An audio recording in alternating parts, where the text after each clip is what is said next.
Car కాని car. అమ్మా పక్కింటికి వెళ్ళి పంచదార తెమ్మన్నావుగా, ఆంటీ లేదని చెప్పారు. ఏమైందంట? పంచదార అడిగితే ఉంచుకుని కూడా లేదని చెప్పిందంట. ఏమైందంట?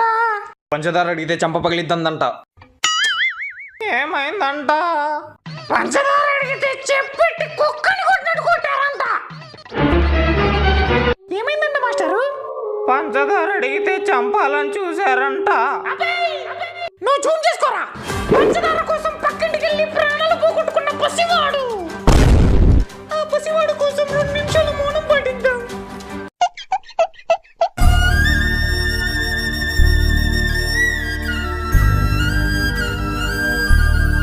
అమ్మా మీరెందుకు మౌనం పాటిస్తున్నారని నేను ఇంకా బతికే ఉన్నా. టీవీలో చూపించా కూడా ఇంకేం బతుకుంటావురా. అయ్యో. ఈ వీడియో నచ్చితే ప్లీజ్ సబ్స్క్రైబ్.